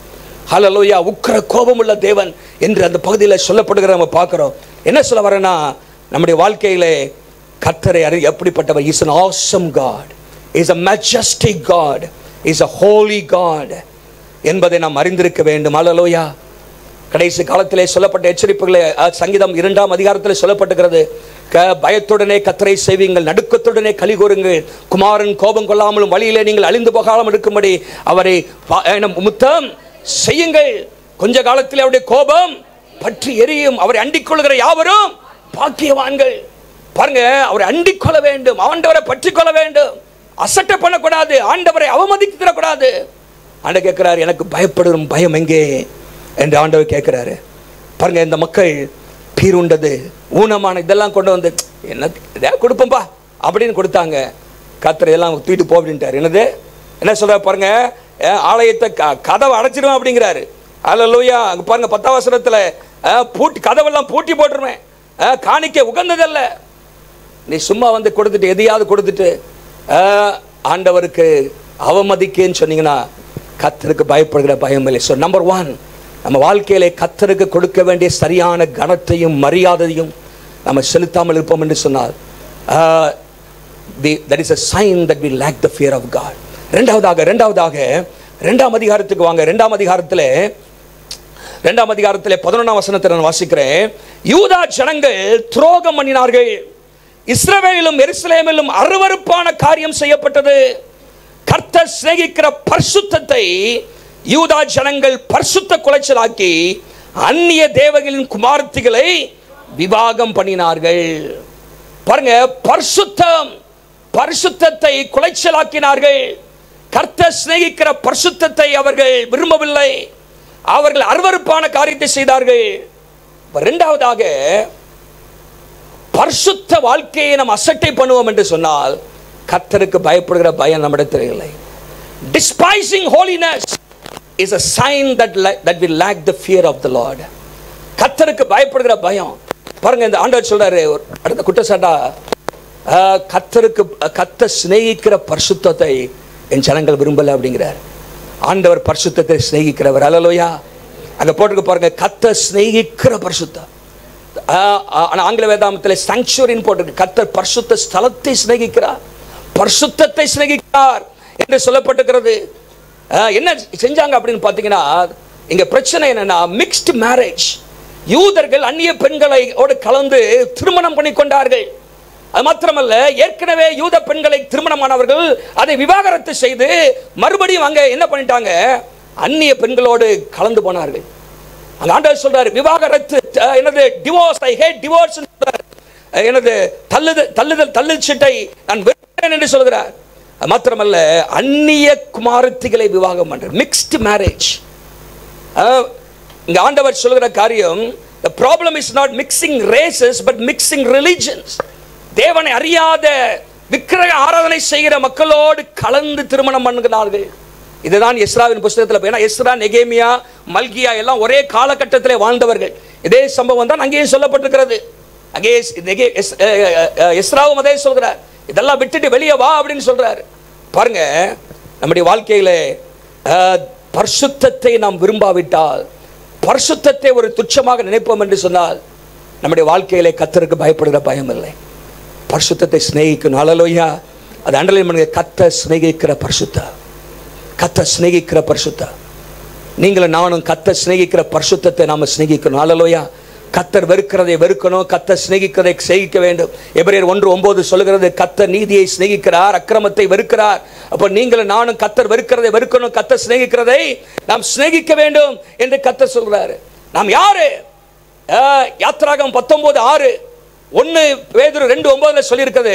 யாத்திராகமம் 19:6 1 பேதுரு 2:9 நீங்களும் நானும் பரிசுத்த ஜாதி. ஹல்லேலூயா. என்ன ஜாதி? பரிசுத்த ஜாதி, ஹோலி நேஷன். வேறு பிரிக்கப்பட்டவர்கள் மறுபடியும் அங்கே போய் கலந்து விடக்கூடாது. ஆகவேதான் நெகேமியா எஸ்ரா ஜெபம் பண்றாரு, ஆண்டவரே பரிசுத்த வித்து ஜாதிகளோட கலந்து போயிருச்சப்பா அப்படின்னு ஜெபம் பண்றாரு. எஸ்ரா 9ஆம் அதிகாரம் 2ஆம் வசனத்தை வாசித்து பாருங்க. பரிசுத்த வித்து ஜாதிகளோட கலந்து போயிருச்சு. தேவ பிள்ளைகள் ஜாதிகளோட, அந்நியர்களோட, உலகத்தோட கலந்து போய் உட்கார்ந்து இருக்கிறாங்களே அப்படின்னு சொல்லி கலங்குறாரு பாருங்க. பரிசுத்த வித்து ஜனங்களோட கலந்து போயிட்டு. நம்முடைய வாழ்க்கையில நீங்கள் பரிசுத்தத்துக்கு என்று அழைக்கப்பட்டவர்கள். அல்லேலூயா. நீங்கள் பரிசுத்தமுள்ளவராய் இருக்க வேண்டும், தேவனுடைய சித்தமாக இருக்கிறது. ஆண்டவர் எங்களை உலகத்திலிருந்து ஆண்டவர் வேறு பிரித்தார் என்று வேதத்தில் நாம் வாசிக்கிறோம். பாருங்க, ஒரு பரிசுத்த சந்ததியை உண்டாக்க முடியாத கர்த்தர் அழைச்சார். இந்த மக்கள் அங்கே போய் கலந்து கொண்டு அந்த பரிசுத்த வித்தையை அவர்கள் கெடுத்து விட்டார்கள். ஆண்டவர் பரிசுத்தமான ஒரு சந்ததி. ஹல்லேலூயா. நம்முடைய சந்ததியும் பரிசுத்தமாக இருக்கணும், தேவ பக்தி உள்ள சந்ததியாக இருக்க வேண்டும் என்று கர்த்தர் அங்கே சொல்லி நம்ம பார்க்கிறோம். பாருங்க, ஆண்டவர் விரும்புகிற அந்த பரிசுத்தத்தை நீங்கள் அசட்டை பண்ணுவீங்கன்னு சொன்னால் கர்த்தருக்கு பயப்படுகிற பயம் நம்முடைய வாழ்க்கையில் என்ன இல்லை என்று சொல்லி பார்க்கிறோம். பாருங்க, கிறிஸ்தவருடைய வாழ்க்கையில நாம் உலகத்தை விட்டு வேறுபட்டு வாழ்கிறோம் என்பதை தெளிவாக இருக்க வேண்டும். It should be visible that we are living differently from this world. உலகத்தை விட்டு வித்தியாசமான வாழ்ந்து கொண்டிருக்கிறோம் என்கிற அந்த காரியம் நம்மிடத்தில் காணப்பட வேண்டும். இவர் உலகத்தின் காரியங்களை செய்ய மாட்டார், பாவத்தை செய்ய மாட்டார், அக்கிரமங்களை செய்ய மாட்டார் என்கிற அந்த சாட்சி நம்முடைய வாழ்க்கையில் இருக்க வேண்டும். 2 கொரிந்தியர் 6ஆம் அதிகாரம் 16 18 நம்ம எல்லாருக்கும் தெரியும். ஆண்டவர் சொல்றாரு, பேலியாளுக்கும் தேவனுக்கு சம்பந்தம் ஏது? அந்நிய நுகத்தில் அவிசுவாசிகளோடு பிணைக்கப்படாதிருப்பீர்களாக, தேவனுடைய ஆலயத்துக்கும் விக்கிரகங்களுக்கும் சம்பந்தம் ஏது? நிறைய காரியத்தை ஆண்டவர் அங்கே சொல்றாரு. கர்த்தருக்கு பயப்படுகிற பயம். ஹல்லேலூயா. தேவ பிள்ளைகளை, கர்த்தருக்கு பயப்படுகிற பயம் ஒரு மனுஷனுடைய வாழ்க்கையில் இருந்தா அவன் தீமையை விட்டு விலகிடுவான். ஹல்லேலூயா. சில நபர்களை குறித்து சொல்ற, வேகமாக குறிச்சிங்க. யோசேப்புடைய வாழ்க்கையில் இங்கே பார்த்தீங்கன்னா 42ஆம் அதிகாரம் ஆதியாகமம் 18ஆம் வசனத்தில் யோசேப்பு சொல்றான், நான் தேவனுக்கு பயப்படுகிறவன், நான் தேவனுக்கு பயப்படுகிறவன் என்று சொல்கிறான். அவனுடைய வாழ்க்கையிலே அந்த கர்த்தருக்கு பயப்படுகிற பயம் இருந்துச்சு. ஆகவே அவன் எங்க தூரத்தில் இருக்கிறான், இப்போ அந்நிய தேசத்தில் இருக்கிறான், எகிப்தில் இருக்கிறான். அவனை பார்ப்பதற்கு அவனுடைய தாய் தகப்பன்மார்கள் அங்கே இல்லை, சகோதரர்கள் இல்லை, சொந்தங்கள் அங்கே இல்லை. ஒரு வேறு தேசத்திலே, வேறு மக்கள் குடும்பத்தில் இருக்கிறான். பாவம் செய்வதற்கான வாய்ப்பு அங்கே வருகிறது. பாவம் செய்வதற்கான வாய்ப்புகள் எல்லா அதிகாரமும் அவன்கிட்ட இருக்குது. ஆனால் அவன் சொல்றான், கர்த்தருக்கு விரோதமாக பாவம் செய்வது எப்படி? 39ஆம் அதிகாரம் 9ஆம் வசனத்தில் ஆதிகாமத்தில் சொல்லப்பட்டிருக்கிறது. அவனுக்கு தெரியும், எங்க யார் என்ன பார்க்கலாட்டாலும் கர்த்தர் என்னை பார்க்கிறார். ஹல்லேலூயா. கர்த்தர் என்னை பார்க்கிறார். The Lord is watching me. ஆண்டவர் என்னை பார்க்கிறார். கர்த்தருக்கு விரோதமாக பாவம் செய்வது எப்படி என்று சொல்லி தன்னுடைய பரிசுத்தத்தை அவன் காத்துக்கொண்டான். ஹல்லேலூயா. யாத்ராகமத்தின் புஸ்தகத்துக்கு வாங்க. அங்கே 1ஆம் அதிகாரத்தில் நீங்கள் வாசிக்கும் பொழுது அங்கே ஒரு கூட்ட மக்களை குறித்து சொல்லப்பட்டிருக்கிறது. அவர்கள் யார் என்று சொன்னால் மருத்துவச்சிகள். 1:17 வாசிக்கிறோம். மருத்துவச்சிகளோ மற்றவங்க எல்லாம் கர்த்தருக்கு பயப்படல. ஆனா இந்த மருத்துவச்சிகள் தேவனுக்கு பயந்ததினால், சொல்லுங்க, பயந்ததினால், because they feared God. ராஜா கட்டளை போட்டிருக்க எல்லா ஆண் பிள்ளையும் கொன்று போட்டுருங்க அப்படின்னு சொல்றான். ஆனா இவங்க கர்த்தருக்கு பயந்ததினால் அவர் என்ன சொன்னாலும் பரவாயில்ல, நாங்க பிள்ளையை காப்பாத்திருவோம், ஆண் பிள்ளைகள்லாம் காப்பாத்தினாங்க. ஹல்லேலூயா. நெகேமியாவுக்கு வாங்க. நெகேமியா 5ஆம் அதிகாரம் 15ஆம் வசனத்துல, நெகேமியா 5:15 கடைசி பகுதியில் எப்படி சொல்லப்பட்டிருக்கிறது? நானோ, நெகேமியா சொல்றாரு, 12 வருஷம் அங்கே எருசலேமிலே அவர் அதிபதியாக இருக்கிறார் நெகேமியா. அப்போ எல்லாரும் ஜனங்களை எக்ஸ்ப்ளாய்ட் பண்ணாங்க, மக்களிடத்தில் வரி பணத்தை வாங்கினாங்க, தேவையில்லாத சுமைகளை சுமத்தினார்கள். ஆனா அவன் சொல்றாரு, நானோ, எல்லாம் சொல்லுங்க, நானோ, கடைசி பகுதியை பாருங்க, நானோ தேவனுக்கு பயந்ததினால் இப்படி செய்யவில்லை. ஹல்லேலூயா. நானோ தேவனுக்கு பயந்ததினால், கர்த்தருக்கு பயப்படுகிற பயம் இருந்ததினாலே மற்றவர்கள் செய்கிற மாதிரி நாங்கள் செய்யல, மற்ற அதிகாரிகள் செய்கிற மாதிரி நான் செய்யல, மற்ற வேலைகள் கூட செய்யற மாதிரி செய்யல, மற்ற மாணவர்களை போல நான் செய்யவில்லை. நானோ கர்த்தருக்கு பயந்ததினால் அவர்கள் செய்தது போல நான் செய்யவில்லை என்று அவர் சொல்லி நம்ம பார்க்கிறோம். பாருங்க, வேதம் சொல்லுகிறது கர்த்தருக்கு பயப்படுதல் என்ன? ஏசாயா, மன்னிக்கவும், நீதிமொழிகள் 8ஆம் அதிகாரம் 13ஆம் வசனத்தில் தீமையை வெறுப்பதே கர்த்தருக்கு பயப்படுகிற பயம். தீமையை வெறுப்பதே. 16:6 சொல்லப்பட்டிருக்கிறது, கர்த்தருக்கு பயப்படுவதனால், நீதிமொழிகள் 16:6 கர்த்தருக்கு பயப்படுவதனால் ஜனங்கள் தீமையை விட்டு விலகுவார்கள், மனுஷர் தீமையை விட்டு விலகுவார்கள் என்று சொல்லப்பட்டிருக்கிறது. ஹல்லேலூயா. கர்த்தருக்கு பயப்படுகிற பயம். ஹல்லேலூயா. ஆண்டவர் பார்க்கிறாருங்கிற உணர்வு வரணும். ஹல்லேலூயா. இன்னைக்கு பார்த்து நிறைய கவர்மெண்ட் ஆஃபீஸ்லாம் பார்த்தீங்கன்னா இஷ்டத்துக்கு போவாங்க, கையெழுத்து போடுவாங்க. நிறைய நேரத்தில் சேரில் ஆளே இருக்காது. எங்கன்னா போண்டா டீ குடிச்சிட்டு இருப்பார் நம்ம ஆள். அப்புறம் நேரத்துக்கு முன்னாடி வந்துடுவார். ஆனால் முக்கியமாக மல்டிநேஷ்னல் கம்பெனிலாம் பாருங்கள், கரெக்ட் டைமுக்கு போய் பஞ்ச் பண்ணுவாங்க, வேலையை முடிப்பாங்க, எல்லாம் செய்வாங்க. இன்னொரு காரியம் இருக்காங்க, என்னென்னா சிசிடிவி கேமரா அங்கங்கே இருக்கும். என்னது எல்லாம் இப்போ பாருங்கள், கேமரா பொருத்தப்பட்டிருக்குது எல்லா இடத்துலையும். கேமரா எங்கே யார் எங்கே போகிறா, எங்கே வரான்னு. ஆண்டவர் கண்களும் சிசிடிவி கேமரா மாதிரி. ஹல்லேலூயா. எங்கே போகிற எங்கே வரேன்னு ஆண்டவர் பார்த்துட்டே இருக்கிறாரு. வேதம் சொல்லுகிறது, வாசிங்க 15ஆம் அதிகாரம் நீதிமொழிகள் 3ஆம் வசனத்தில் ஆண்டவர் ஒரு சிசிடிவி கேமரா. ஒரு அல்லேலூயா சொல்லுங்க பார்க்கலாம். இன்னைக்கு நல்லா மனசில் பதிவு வச்சுக்கோங்க. ப்ராவர்ப் 15:3 பக்கத்தில் சிசிடிவின்னு எழுதி வச்சுக்கோங்க. கர்த்தர் என்ன பண்றாரு? கர்த்தரின் கண்கள் எவ்விடத்திலும் இருந்து, எங்கேயும் தப்பாது. இங்கேயாவது இங்கே கூட 4 வச்சிருக்கோம். நீங்கள் வெளியே போனீங்கன்னா நிறைய இருக்காது, ரோட்டில் போனீங்கன்னா கூட இருக்குது, ஆனால் சில இடத்துல இருக்காம இருக்கலாம். ஆனா கர்த்தருடைய கண்கள் எவ்விடத்திலும் இருந்து, அண்டர்லைன் பண்ணுங்க, எவ்விடத்திலும் இருந்து, everywhere, God's eyes are everywhere, keeping watch on the wicked and the good. கர்த்தருடைய கண்கள் எவ்விடத்திலும் இருந்து. ஹல்லேலூயா. அந்த இருக்க உணர்வு இருக்கா? எங்கேயோ இருக்கா, கர்த்தர் இருக்காரு, சர்ச்சிலே விட்டுட்டு வந்துட்டோம் கர்த்தரை அப்படின்னு இருக்கிற. கர்த்தருடைய கண்கள் எவ்விடத்திலும் இருக்கிறது. ஹல்லேலூயா. ஹல்லேலூயா. அவரை பார்த்துக்கிட்டே இருக்கிறாரு, எல்லாம் ரெக்கார்ட் பண்ணி வச்சிருக்கிறாரு. நீ எங்கேயும் தப்பு சொல்ல முடியாது. இல்லை ஆண்டவரே, எப்படி வஞ்சித்தோம் ஆண்டவரே, எப்படி செய்தல. அவங்க திரும்ப கேட்குறாங்க இந்த வசனத்தெல்லாம் பார்த்தீங்கன்னா. எப்பா நான் போட்டு காமிக்கிறேன் பாரு, சிசிடிவி கேமரா பாரு, ரெக்கார்ட் பண்ணி வச்சிருக்கேன், என்னது காமிக்கிறேன் பாரு, நீ என்ன செஞ்ச, என்ன பண்ண, தப்பு கணக்கு எழுதி வச்சிருக்க பாரு, அங்கே பாரு என்ன போய் என்ன பண்ணிட்டு இருக்கிற பாரு, டாஸ்மாக் கடையில் பின்னாடி ஒளிஞ்சிட்டு என்ன பண்ண பாரு, என்னது அங்கே மறைஞ்சு நின்று என்னது தம் அடிச்சியா. கர்த்தருடைய கண்கள் என்ன பண்ணுது? சொல்லுங்க அல்லேலூயா. நல்லா அண்டர்லைன் பண்ணிக்கணும். கர்த்தருடைய கண்கள். வேதம் என்னோட இடத்துல சொல்லுது, 2 நாளாகமம் 16:9 2 நாளாகமம் 16:9 சொல்லப்பட்ட கர்த்தருடைய கண்கள் பூமி எங்கும் உலாவிக் கொண்டிருக்கிறது. அல்லேலூயா. உலாவிக் கொண்டு வேற இருக்குதான். இதான் ஸ்டாட்டிக்கா இருக்குது. ஆண்டவருடைய கண்கள் உங்க பின்னாடியே துரத்திட்டே வருது. உங்களை எங்க ஓடுற, தப்பு பண்ண ஓடுறியா? கர்த்தருடைய கண்கள். அல்லேலூயா. அந்த யோசேப்புக்கு தெரியும் கர்த்தருடைய கண்கள் பார்த்து கொண்டிருக்கிறது. நெகேமியாவுக்கு தெரியும். யோபு பக்தன் பல ஆண்டுகளுக்கு முன்பாகவே வாழ்ந்த, முற்பிதா காலங்களுக்கு பின்பாகவே வாழ்ந்த யோபு பக்தன் சொல்றாரு, அவர் கர்த்தருக்கு பயந்து பொல்லாப்புக்கு விலகுற ஒரு மனுஷன். அல்லேலூயா. யோபு 1ஆம் அதிகாரம் 1ஆம் வசனம், 1ஆம் அதிகாரம் 8ஆம் வசனத்திலலாம் வாசித்து பாருங்கள். அங்கே சொல்லப்பட்டிருக்கிறது, கர்த்தருக்கு பயந்து அவன் பொல்லாப்புக்கு விலகுகிறவனாக இருந்தான். 2ஆம் அதிகாரம் 3ஆம் வசனத்திலும் ஆண்டவர் அதே சொல்றார். அப்போ பரிசுத்தத்தை வாஞ்சிக்கணும். அல்லேலூயா. இவர்கள் பரிசுத்தத்தை அசட்டை பண்ணினார்கள். they despised holiness. பரிசுத்த வித்து ஜாதிகளோட கலந்து போன ஒரு நிலைமை.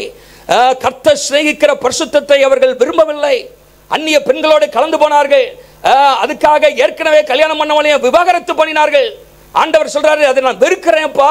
நான் உன்னை எதுக்காக வச்சிருக்கிறேன்? ஒரு தேவ பக்தி உள்ள சந்ததியை உண்டாக்கணும்ல உன்னை வச்சிருக்கிறேன். நீ இங்கேயும் கல்யாணம் பண்ணிக்கிட்டு என்னது தேவ பக்தி இல்லாத ஒரு சந்ததியை உருவாக்க நினைக்கிறாயே என்று சொல்லி கர்த்தர் அங்கே கடிந்து கொள்கிறார். ஹல்லேலூயா. பரிசுத்தம் எல்லாம் சொல்லுங்க. பரிசுத்தம். நீங்க யாரு? பரிசுத்த ஜாதி. ஹல்லேலூயா. பரிசுத்த கூட்டம். நம்ம என்ன கூட்டம்? பரிசுத்த கூட்டம். பரிசுத்தம் நம்முடைய முத்திரையா இருக்க வேண்டும். பரிசுத்தம் நம்முடைய பேச்சாக இருக்க வேண்டும். பரிசுத்தம் நம்முடைய மூச்சாக இருக்க வேண்டும். பரிசுத்தம் ஆண்டவர் பார்க்கிறாருங்கிற உணர்வு நம்முடைய வாழ்க்கையில வேணும். நானோ தேவனுக்கு பயந்ததினால், மருத்துவச்சிகளோ கர்த்தருக்கு பயந்ததினால் அவர்கள் அப்படி செய்யல. 3ஆவதாக பாருங்க, நம்முடைய வாழ்க்கையில சற்று யோசித்து பாருங்க. இந்த கர்த்தருக்கு பயப்படுகிற பயம்தான் நம்ம பாவத்திலிருந்து நம்ம விலக்கி காக்குது. ஒரு தேவ மனுஷன் ஜான் கால்வின்ங்கிற இப்படியாக சொல்றார், all wickedness flow from a disregard of God. கர்த்தருக்கு பயப்படுகிற பயம் இல்லாதனால தான் அநேக நேரத்தில் பல பாவத்தை நம்ம செஞ்சிடறோம். கர்த்தர் பார்க்கிறாருங்கிற உணர்வு நம்ம வாழ்க்கையில இல்லை. அப்போ number 1, dishonoring God is a sign that we lack the fear of God. ஆண்டவருக்கு கொடுக்க வேண்டிய கனத்தையும் மரியாதையும் முதன்மையானது, சிறந்தது. ஆண்டவர் யார் என்பதை அறிந்து அவருக்கு கொடுக்க வேண்டிய கனத்தை நம்ம கொடுக்கலாட்டா நமக்கு கர்த்தருக்கு பயப்படுற பயம் இல்லை. நம்முடைய வாழ்க்கையில் எப்படி நம்ம கொடுக்குறோம்? பீருண்டது, நெசல் கொண்டது, இப்படிப்பட்டதை கொடுக்குறோமா? இல்லை, சிறந்தது. நான் ஆண்டவருக்கு எப்போதுமே சிறந்தது தான் கொடுப்பேன். ஹல்லேலூயா. முழு பலத்தோடு முழு இருதயத்தோடு கர்த்தரை சேவிக்கணும். ஹல்லேலூயா. முழுசா செய்யணும். ஆண்டவருக்கு எது செய்தாலும் சிறந்ததை செய்யணும். First and the best, not the last and the least and the left overs. கடைசி கழிச்சு போறது அல்ல, சிறந்ததை கொடுக்கணும். ஹல்லேலூயா. ரெண்டாவது, பரிசுத்தத்தை அசட்டை பண்ணும் பொழுது கர்த்தருக்கு பயப்படுகிற பயம் நம்மகிட்ட இல்லாமல் போகுது. மூணாவதாக அங்கே நீங்க வாசிப்பீங்கன்னு சொன்னா மல்கியார் 2ஆம் அதிகாரத்தில் ஆண்டவர் ஆசாரிகளை சொல்றாரு. அன்றைக்கு ஆசாரியர்களை குறித்து, இன்னைக்கு நம்ம எல்லாருமே ஆசாரியர்கள் தான். நீங்கள் நான் யாரு? எப்படிப்பட்ட ஆசாரியர்கள்? ராஜரீக ஆசாரியர்கள். ஹல்லேலூயா. ராயல் பிரீஸ்டா இருக்கும். ஆண்டவர் சொல்றாரு, ஆசாரியருடைய உதட்டிலே அறிவை தேடுவார்கள். சத்திய வேதம் 2ஆம் அதிகாரத்தில் பாருங்க, 6ஆம் வசனத்தில் சத்திய வேதம் அவன் வாயிலே இருந்தது. ஒரு காலத்தில் இருந்துச்சு, ஆனா மல்கியாவின் காலத்தில் அது இல்லை. ஆண்டவர் என்ன சொல்றாரு பாருங்க, சத்திய வேதம் அவன் வாயில் இருந்தது, அவனுடைய உதடுகளில் அநியாயம் காணப்படவில்லை. ஆனால் 8ஆம் வசனத்தில் நீங்களோ வழியை விட்டு விலகி அநேகரை வேதத்தை குறித்து இடர பண்ணிறீர்கள். வழியை விட்டு விலகி போயிட்டீங்க, வசனத்தை விட்டு விலகி போயிட்டீங்க என்று ஆண்டவர் அங்கே சொல்லுகிறத நம்ம பார்க்கிறோம். அப்புறம் நீங்க வந்தீங்கன்னா 3ஆம் அதிகாரம் 7ஆம் வசனத்துல அங்கே ஆண்டவர் சொல்றாரு, நீங்கள் உங்கள் பிதாக்களின் நாட்களில் தொடங்கி என் கட்டளைகளை கை கொள்ளாமல் அவைகளை விட்டு விலகி போனீர்கள். நல்லா கவனிங்க. 8ஆம் வசனத்துல நீங்களோ வழியை விட்டு விலகி வேதத்தை விட்டு போயிட்டீங்க. 9ஆம் வசனத்துல நீங்கள் என் வழிகளை கை கொள்ளாமல் வேதத்தை குறித்து பட்சபாதம் பண்ணீங்க. 3ஆம் அதிகாரம் 7ஆம் வசனத்துல நீங்கள் என் கட்டளைகளை கை கொள்ளாமல் அவைகளை விட்டு விலகி போனீர்கள். மூணாவதாக, disobeying the scripture, the word of God, is a sign that we lack the fear of God. வேதத்தை அலட்சியம் பண்ணுதல், வேதத்துக்கு கீழ்ப்படியாமல் இருத்தல் நம்மிடத்திலே தேவ பயமின்மை காட்டுகிறது. இந்த சத்திய வேதத்தை யாரெல்லாம் கனம் பண்ணலையோ அவங்க கர்த்தரை கனம் பண்ணல. ஹல்லேலூயா. இந்த சத்திய வேதத்துக்கு கீழ்ப்படியவில்லை. ஆண்டவர் சொல்றாரு, நீங்க வேதத்தை விட்டு விலகிட்டீங்க. உங்க வாயில சத்திய வேதம் இருக்கணும், ஆனா வேதம் இல்லை, என்னெல்லாமோ இருக்குது. வசனத்துக்கு நீங்க கீழ்ப்படியல அப்படின்னு ஆண்டவர் சொல்றாரு. நம்ம கர்த்தருக்கு பயப்படுகிறோம் என்பதற்கு ஒரு சிறந்த எடுத்துக்காட்டு என்ன? ஆண்டவருக்கு கீழ்ப்படுகிறது. ஹல்லேலூயா. ஆண்டவருக்கு கீழ்ப்படுகிறது. The greatest visible evidence of the fear of the Lord is obedience to God. ஆண்டவருக்கு ஒரு மனுஷன் கீழ்ப்படிந்து வாழ்கிறது தான் கர்த்தருக்கு பயந்து வாழ்றான் அர்த்தம். சிறந்த எடுத்துக்காட்டு என்னன்னா, ஆதியாகமம் 22:12 வாசிங்க. ஆதியாகமம் 22:12 வாசிங்க. மைக்ல நான் வாசிக்கிறேன். பிள்ளையாண்டால் மேல் கை போடாதே, அவனுக்கு ஒன்றும் செய்யாதே, நீ அவனை உன் புத்திரன் என்றும் உன் ஏக சுதன் என்றும் பாராமல் எனக்காக ஒப்பு கொடுத்தபடியால் நீ தேவனுக்கு பயன்படுகிறவன் என்பதை இப்பொழுது அறிந்திருக்கிறேன். ஆண்டவர் ஆபிரகாம் பார்த்து சொல்றாரு, நீ தேவனுக்கு பயப்படுகிறோம்ப்பா, இப்போ எனக்கு தெரியும். ஏன்னா நான் சொன்னது அப்படியே நீ செஞ்ச. ஹல்லேலூயா. நான் சொன்னது அப்படியே செஞ்ச. ஈஸி கிடையாது. ஆண்டவர்கிட்ட என்ன பண்றான்? ஆண்டவர் சொல்றாரு, ஏக சுதனும் ஒரே பேரான புத்திரனும் மன ஈசாக்கை எடுத்துக்கொண்டு மோரியா மலையில் மேல் பலி செலுத்து அப்படிங்கிறாரு. எந்த மறுபேச்சு சொல்லாமலே ஆண்டவருடைய வார்த்தைக்கு கீழ்ப்படிந்து புறப்பட்டு போகிறான். ஹல்லேலூயா. கட்டைகளை அடுக்கி அங்கே கையையும் வாங்கி விட்டார். ஆண்டவர் சொல்றார், நிறுத்துப்பா அப்படிங்கிறார். ஹல்லேலூயா. நீ எனக்கு பயப்படுவேன்னு எனக்கு இப்போ தெரியும். I know that you fear me. கர்த்தருக்கு பயப்படுகிறாய். இன்னைக்கு அநேக நேரத்தில் நம்ம ஆண்டவருடைய வசன சத்தத்தை கேட்கறது இல்லை. ஆண்டவருடைய சத்தத்துக்கு நம்ம கீழ்ப்படுவதற்கு அந்த அந்த அந்த ஒரு வைராக்கியம் கொள்வதில்லை. பாருங்க, ஆபிரகாம் எவ்வளவு கஷ்டம். ஒரு 25 வருஷம் காத்திருந்து பெற்றிருந்த ஒரு மனுஷன், ஒரு பையன். இப்போ கிட்டத்தட்ட ஒரு 15-16 வயசாயிருச்சு ஈசாக்குக்கு. சொந்த செல்ல மகனாக வளர்த்து வருகிறார். ஆண்டவர் அந்த சந்ததி தான் ஆண்டவர் பெருக பண்ணுவேன்னு சொல்லியிருக்கிறார். இப்போ ஆண்டவர் சொல்றாரு, நீ பலி செலுத்து அப்படிங்கிறாரு. எவ்வளோ கடினமான ஒரு காரியம். ஆனால் சந்தோஷத்தோட புறப்பட்டு போனார். ஹல்லேலூயா. என்ன திரும்ப நினைச்சாரு? நீங்க பைபிள்ல ரோமர்ல வாசிக்கிறோம், அவர் மரித்தோரை கூட உயிரோடு அவரால் எழுப்ப முடியும். அவர் இல்லாதவர்கள் இருக்கிறது போல் அழைக்கிற ஆண்டவர். அவர் வார்த்தைக்கு நான் கீழ்ப்படிஞ்சேன்னா அவர் வாக்குத்தத்தத்தை அவர் நிறைவேற்றுவார். ஹல்லேலூயா. நான் ஒரு வார்த்தைக்கு கீழ்ப்படிஞ்சேன்னா அவருடைய வாக்குத்தத்தத்தை அவர் நிறைவேற்றுவார். ஹல்லேலூயா. கீழ்ப்படிவதில் அவன் முக்கியத்துவம் கொடுத்து கீழ்ப்படிவதை நம்ம பார்க்கிறோம். நம்முடைய வாழ்க்கையில சற்று யோசித்து பாருங்க. ஒரு மனுஷன் கர்த்தருக்கு பயப்படுகிறான் என்பதை அறிந்து எப்படின்னு தெரியுமா? ஏசாயா 66:2 படி அவருடைய வசனத்துக்கு நடுங்குகிறவன் தான் கர்த்தருக்கு பயப்படுகிறவன். அவருடைய வசனத்துக்கு நடுங்குகிறவன், அவருடைய வசனத்துக்கு நடுங்குகிறவனையே நான் நோக்கி பார்ப்பேன் என்று ஆண்டவர் சொல்றார். ஆண்டவருடைய வசனத்துக்கு நடுங்குகிற ஒரு அனுபவம் நம்முடைய வாழ்க்கையில் இருக்குதா? வேத வசனம், இது ஆண்டவருடைய வசனம், கர்த்தர் எழுதி கொடுத்த வசனம், தேவனுடைய வார்த்தை என்கிறதுக்கு அறிந்து அதை வாசித்து அதுக்கு கீழ்ப்படிய நம்முடைய வாழ்க்கையை நம்ம எப்படி ஒப்பு கொடுத்துருக்கிறோம் சற்று யோசித்து பாருங்க. ஹல்லேலூயா. இன்னைக்கு அநேக சபைகளில் வசனம் பிரசங்கிக்கப்படுவதில் அநேக ஃபீல் குட் மெசேஜ் அப்படிங்கிறாங்க. எல்லாம் தட்டி கொடுத்து தடவி கொடுத்துட்டு வசனத்தை பேசுகிற சொந்த கதைகளையும். ஆனால் வசனம் நம்மை பலப்படுத்தணும். ஹல்லேலூயா. வசனத்துக்கு நம்ம கீழ்ப்படியணும் என்று கர்த்தர் விரும்புகிறார். பிரசங்கி 12:13 பிரசங்கி 12:13 வாசிங்க. வேகமாக வாசிங்க. எல்லாருக்கும் தெரியும் அந்த வசனம். காரியத்தின் கடைத்தொகை கேட்போம்ப்பா.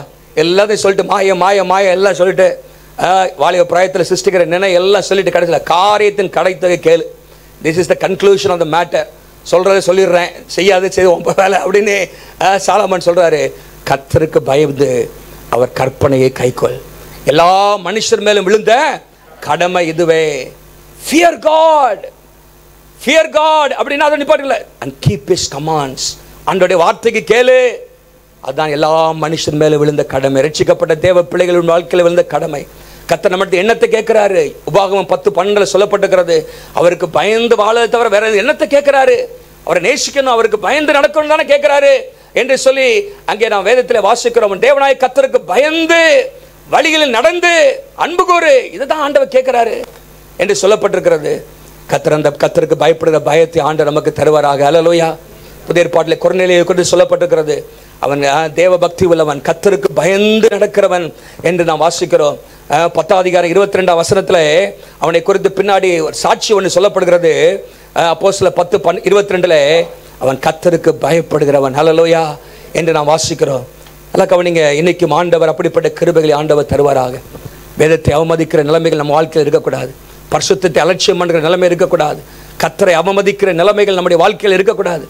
இதெல்லாம் இருந்துச்சுன்னா கர்த்தருக்கு பயப்படுகிற பயம் இல்லை. நம்முடைய வாழ்க்கையிலே கர்த்தருக்கு பயப்படுகிற பயம், the fear of God, அதை இருதயத்தில் கர்த்தர் வைப்பாராக. ஹல்லேலூயா. இன்னைக்கு நம்ம ஜெபம் என்னவா இருக்குன்னு சொன்னால் வாசிக்கலாம். எரேமியா 32:40 வாசிங்க.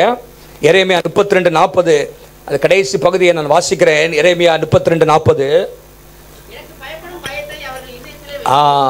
எனக்கு பயப்படும் பயத்தை அவருடைய இருதயத்தில் நான் வைப்பேன்னு சொல்றார் ஆண்டவர். ஹல்லேலூயா. I will put the fear of me in the hearts. இன்னைக்கு ஆண்டவர் தான் அந்த இது கர்த்தருக்கு பயப்படுகிற பயத்தை நம்ம இருதயத்தில் வைக்கணும். ஹல்லேலூயா. ஆண்டவரே, அந்த கர்த்தருக்கு பயப்படுகிற பயத்தை என் இருதயத்தில் வச்சிருங்க ஆண்டவரே. என் பிள்ளைகளுக்கு வச்சிருங்க, என் மனைவி கணவருக்கு வச்சிருங்க. அவர் எங்கே போனாலும் கர்த்தருக்கு பயப்படுகிற பயம் அவங்க இருக்கணும். எந்த தேசத்தில் வாழ்ந்தாலும் எந்த ஊரில் இருந்தாலும் அவங்க வாழ்க்கையில் கர்த்தருக்கு பயப்படுகிற பயம் அவங்க இருதயத்தில் இருந்துச்சுன்னா அவங்க உமக்கு பிரியமாக வாழ்வாங்க, பரிசுத்தமாக இருப்பாங்க, தீமையை விட்டு விலகுவாங்க, உமக்கு பிரியமில்லாத செய்ய மாட்டாங்க. ஹல்லேலூயா. கர்த்தருக்கு பயப்படுகிற பயத்தை அவருடைய இருதயத்தில் வைக்கணும். ஹல்லேலூயா. ஆண்டவர் அந்த கிருபைகளை தருவாராக. இப்போ கடைசி அதிகாரத்துக்கு வாங்க. பாருங்க, ஆண்டவர் ஒரு கூட்டத்தை ஆண்டவர் எச்சரித்து கடிந்து கொண்டு சொல்லிட்டு நீங்கள் அந்த அந்த சில இடத்துல சொல்கிறாங்க, அந்த மக்கள் ஆண்டவரை சேவிக்கிறது தான் விருதாங்க. பாருங்க, அவன் ரட்சிக்கப்பட்டவங்களாம் நல்லா கொழுப்பாக இருக்கான், நல்லா கொளுத்து போயிருக்கான். கொளுத்து போய் என்னவா இருக்கிறான்? அகங்காரிகள்லாம் பாக்கியவான்களா இருக்கிறாங்க. கர்த்தரை சேவிப்பது விருதா எப்படிலாம் நீ சொல்ற? அதெல்லாம் எனக்கு எவ்வளவு வருத்தமா இருக்கு தெரியுமா அப்படின்னு ஆண்டவர் கேட்கிறாரு. நல்லமா பேசுறிய, கர்த்தரை சேவிப்பது விருதாவா? இல்லை, உனக்காக நான் பலனை வச்சிருக்கிறேன். ஹல்லேலூயா. பாருங்க, அங்க சொல்றாங்க பாருங்க 14 தேவனை சேவிப்பது விருதா, அவருடைய கட்டளை கை கொள்றதும் சேனைகளுக்கு கர்த்தருக்கு முன்பாக துக்கித்து உபவாசித்து ஜெபித்து நடக்கிறதெல்லாம் என்ன பிரயோஜனம்? என்ன உபவாசம் பண்ணி என்ன பிரயோஜனம்னு கேட்கிறாங்க. இப்படிலாம் சொல்றது எனக்கு கடினமா இருக்குன்னு கர்த்தர் சொல்றாரு. ஹல்லேலூயா. ஆண்டவருக்கு கடினமா இருக்கு. இப்படிலாம் என் மக்கள் பேசுறாங்களே, இப்படிலாம் பேசுறீங்களா நீங்க? ஆண்டவரை சேவிச்சு என்ன ஜெபம் பண்ணி என்ன பிரயோஜனம் அப்படிலாம் சொன்னீங்கன்னா உங்களுக்கு கர்த்தருக்கு பயப்படுகிற பயம் இல்லை. ஆண்டவர் கவனிச்சு கேட்கிறாரு. ஹல்லேலூயா. சரி, இப்போ கடைசியாக நான் சொல்லி முடிச்சிடுறேன். 16 ஒரு ஸ்மால் குரூப் ரெம்னன்ட் அப்படிம்பாங்க, மீதியா இருக்கிற ஒரு கூட்டம், கர்த்தருக்கு பயந்த ஒரு கூட்டம் இருக்குது. அவங்களை குறித்து ஆண்டவர் என்ன சொல்றாரு? 16 கர்த்தருக்கு பயப்படுகிற ஒருவரோடு ஒருவர் பேசிக்கொள்வார்கள், கர்த்தர் கவனித்து கேட்பாரா. ஹல்லேலூயா. இங்க பேசுறதெல்லாம் ஆண்டவர் கவனித்து கேட்கிற மாதிரி இருக்குதா? கவனித்து ஒத்து கேட்டா எப்போ இந்த மாதிரி புறம் பேசிட்டு இருக்கானே, இந்த மாதிரி பேசுறானே அப்படின்னு நினைக்கிறாங்கிற மாதிரி இருக்கா? நீங்க பேசுறது ஆண்டவர் கவனிச்சு கேட்க முடியுதா? கர்த்தருக்கு பயந்தவர்கள் ஒருவரோடு பேசிக்கொள்வார்கள், கர்த்தர் கவனித்து கேட்பாரு. கர்த்தருக்கு பயந்தவர்களுக்காகவும் அவருடைய நாமத்தை தியானிக்கிறவர்களுக்காகவும் ஒரு ஞாபக புஸ்தகம் வைக்கப்பட்டிருக்கிறது. பாருங்க, கர்த்தருக்கு பயப்படுறதை குறித்து சில ஆசீர்வாதம் ஆண்டவர் சொல்றாரு. அவங்க என்ன சொல்றாரு அப்படின்னா, அவங்க 17ஆம் வசனத்துல அவங்க என் சம்பத்து அப்படிங்கிறார். அல்லேலூயா, they are my treasure. அவங்க தான் எனக்கு சம்பத்து அப்படிங்கிறார். அவர்கள் நீதிமான் சொல்றாரு 18ஆம் வசனத்துல. அவர்கள் எனக்கு ஊழியம் செய்கிறவர்கள் சொல்றாரு. ஆகவே அப்படிப்பட்டவர்களை மற்றவர்களுக்கு ஒரு வித்தியாசத்தை ஏற்படுத்துவாங்கிறார். அல்லேலூயா, கர்த்தருக்கு பயந்தவர்களுக்கும் பயப்படாதவர்களுக்கும் ஊழியம் செய்கிறவர்களுக்கும் ஊழியம் செய்யாதவர்களுக்கும் ஆண்டவர் சொல்றாரு, நான் ஒரு வித்தியாசத்தை காண்பிப்பேன். ஆண்டவர் காண்பிப்பார் வித்தியாசத்தை. யார் கர்த்தருக்கு பயந்து நடக்கிறா, யார் கர்த்தருக்கு பயப்படாம நடக்கிறா, அவங்களுக்குள்ள ஒரு வித்தியாசத்தை கர்த்தர் ஏற்படுத்துகிறார் என்று சொல்லி பார்க்கிறோம். நம்ம வாழ்க்கையில கர்த்தர் நம்ம செய்யறதெல்லாம் கவனிச்சு பார்க்கிறாரு. அல்லேலூயா, போன்ல என்னெல்லாம் பேசிட்டு இருக்குன்னு அவரு கேட்கிறாரு. ஒட்டு கேட்கிறாரு நினைச்சிருக்காங்க, கேட்டுட்டு தான் இருக்கிறாரு. ஆண்டவர் என்ன பண்றாரு? கேட்டு இருக்கிறாரு. நான் அவர்களை கடாட்சிப்பேன், அவர்களை ஆசீர்வதிப்பேன் சொல்றாரு. 4ஆம் அதிகாரம் 2ஆம் வசனத்துல 4:2 ஆண்டவர் சொல்றாரு, கர்த்தருக்கு பயந்த இருக்கிற உங்கள் மேல் நீதியின் சூரியன் உதிக்கும், அதன் சட்டையின் கீழ் ஆரோக்கியம் இருக்கும், நீங்கள் வெளியே புறப்பட்டு போய் கொளுத்த கன்றுகளை போல வளருவீர்கள். ஆண்டவருடைய ஒளி உங்க வாழ்க்கையில வரும். அல்லேலூயா. பாருங்க, சூரியன் உதிக்கும் அப்படிங்கிறது ஒரு புதிய ஆரம்பத்தை காண்பிக்கிறது. இருளெல்லாம் போய் ஒரு நியூ டான், ஒரு புதிய ஆரம்பம், புதிய ஆசீர்வாதம், புதிய தொடக்கத்தை ஆண்டவர் நமக்கு தருகிறார். அல்லேலூயா. நீங்கள் வளருவீர்கள், ஆசீர்வதிக்கப்பட்டிருப்பீர்கள் என்று ஆண்டவர் அங்கே சொல்ல நம்ம பார்க்கிறோம். கர்த்தருக்கு பயந்தவர்களை குறித்து அநேக வாக்குத்தத்தங்கள் இருக்கிறது. அதெல்லாம் சொல்ல நமக்கு நேரம் இல்லை. 1-2 மாத்திரம் வேகமாக சொல்றேன், குறிச்சிங்க, வீட்டில் போய் வாசித்து பாருங்க. சங்கீதம் 34:2 இருக்குது. கர்த்தருக்கு பயந்தவர்களை சூழ தேவ தூதர்கள் பாளையம் இறங்கியிருப்பார்கள். அல்லேலூயா. ஆண்டவருக்கு பயந்து நடக்கும்போது நம்ம சுற்றிலும் ஒரு தேவ தூதருடைய பட்டாளமே நம்ம சுற்றிலும் இருக்கும். அல்லேலூயா, பாதுகாக்கிறார். அடுத்ததாக கர்த்தருக்கு பயந்தவர்களுக்கு குறைவில்லை, கர்த்தருக்கு பயந்தவர்களுக்கு குறைவில்லை என்று 34:9 நாம் வாசிக்கிறோம். மாத்திரமல்ல, கர்த்தருக்கு பயப்படுதலே ஞானத்தின் ஆரம்பம். உங்க வாழ்க்கையில, படிப்பில, குடும்பத்தை நடத்துவதற்கு, நன்றாக வேலை செய்வதற்கு நமக்கு ஞானம் வேணுமா? நீதிமொழிகள் 1:7, நீதிமொழிகள் 9:10 இதெல்லாம் வாசித்து பாருங்க. கர்த்தருக்கு பயப்படுதல் ஞானத்தை கொடுக்கிறது. அல்லேலூயா. ஞானத்தின் ஆரம்பம் என்று சொல்லப்பட்டிருக்கிறது. ஆண்டவர் குடும்பத்தை நடத்துவதற்கான ஞானத்தை தருவார், வேலை செய்வதற்கான ஞானத்தை தருவார். அல்லேலூயா. பணத்தை கையாளுவதற்கான ஞானத்தை தருவார், நன்றாக படிப்பதற்கான ஞானத்தை ஆண்டவர் தருவார். நீ கர்த்தருக்கு பயந்து வாழ்ந்து பாருங்கள். அடுத்ததாக கர்த்தருக்கு பயப்படுதல் நீதிமொழிகள் 10:27 சொல்லப்பட்டிருக்கிறது. ஆயுசு நாட்களை பெருக செய்யும். அல்லேலூயா. ஆயுசு நாட்களை பெருக செய்யும் என்று சொல்லி நாம் வேதத்தில் வாசிக்கிறோம். நீதிமொழி 22:4 சொல்லப்படும் போது, தாழ்மைக்கும் கர்த்தருக்கு பயப்படுகிற பயத்துக்கும் வருகிற ஆசீர்வாதங்கள் என்ன? ஐஸ்வர்யமும் மகிமையும் ஜீவனுமா. நிறைய இருக்குது. கர்த்தருக்கு பயப்படும் பொழுது சகல நன்மைகளையும் கர்த்தர் வச்சிருக்கிறார். கர்த்தருக்கு பயப்படு பயம், கர்த்தரை கனம் பண்ணணும். அல்லேலூயா. கர்த்தரை எப்படி பயப்படும் கண்டுபிடிக்கிறது? இப்போ அதெல்லாம் கர்த்தருக்கு பயப்படலைங்கிறதுக்கான அடையாளங்கள். அப்போ பயப்படுறீங்கன்னா இதெல்லாம் செஞ்சிட்டீங்கன்னா போதும். நீங்க கர்த்தரை சரியா கனம் பண்ணீங்கன்னா கர்த்தருக்கு பயப்படுறீங்க. பரிசுத்தத்தை சிநேகிக்கிறீங்கன்னா கர்த்தருக்கு பயப்படுறீங்க. வசனத்துக்கு நடுங்குறீங்கன்னா, கீழ்ப்படுகிறீங்கன்னா கர்த்தருக்கு பயப்படுறீங்க. அல்லேலூயா. அந்த கர்த்தருக்கு பயப்படுகிற பயம் நம்முடைய வாழ்க்கையில வரட்டும். அல்லேலூயா. கர்த்தர் உங்களை பார்க்கிறார். அல்லேலூயா. அவருடைய கண்கள் பூமி எங்கு உலாவிக் கொண்டிருக்கிறது. நல்லோரையும் தீயோரையும் அவர் நோக்கி பார்த்து கொண்டே இருக்கிறார். அந்த அறிவு நம்ம வாழ்க்கையில் இருக்கட்டும். கர்த்தர் கேட்கிற கேள்வி, நான் நிஜமானால் எனக்கு பயப்படுகிற பயம் எங்கே? நான் தேவனானால் எனக்கு பயப்படுகிற பயம் எங்கே? என்னை கர்த்தாவே கர்த்தாவே என்று சொல்கிறீர்கள், நான் சொல்றதை நீங்க செய்ய மாட்டேங்கிறீங்க என்று லூக்கா 6ஆம் அதிகாரம் 46ஆம் வசனத்தில் ஆண்டவர் சொல்றாரு. நம்முடைய வாழ்க்கையில ஆண்டவர் கேட்கிற கேள்வி, நான் தேவனானால், நான் இரட்சகரானால், நான் எஜமானனானால், நான் உங்கள் தகப்பனானால் எனக்கு பயப்படுகிற பயம் எங்கே? எல்லாம் எழும்பி நிற்போமா? எழும்பி நிற்போம்.